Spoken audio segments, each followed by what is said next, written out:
వాయువ్య బంగాళాఖాతంలో ఏర్పడిన అల్పపీడన ప్రభావంతో ఏపీ వ్యాప్తంగా విస్తారంగా వర్షాలు పడుతున్నాయి. వాగులు వంకలు పొంగి పొర్లుతున్నాయి. రోడ్లపై భారీగా వరద నిలవడంతో జనం ఇబ్బందులు పడుతున్నారు. గుంటూరు, ఎన్టీఆర్ జిల్లా, కాకినాడలో భారీ వర్షాలు పడ్డాయి. ఎన్టీఆర్ జిల్లాలోని ముప్పాల గ్రామంలో బ్రిడ్జిపై నుంచి వాగు ఉప్పొంగి ప్రవహిస్తోంది. బ్రిడ్జిపై నుంచి టూ వీలర్పై వెళ్లే ప్రయత్నం చేసిన ఓ యువకుడు వరదలో కొట్టుకుపోయాడు. వెంటనే అప్రమత్తమైన స్థానికులు అతన్ని కాపాడారు. మళ్ళీ లారీ అమ్మటే వాదండు తోసింది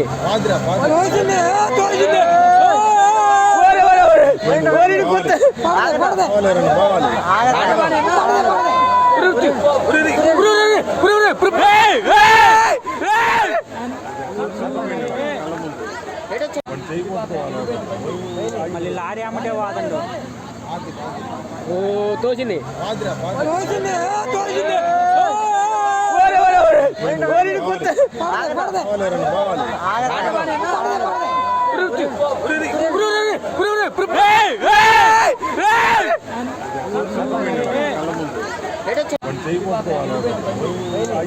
అమ్మటే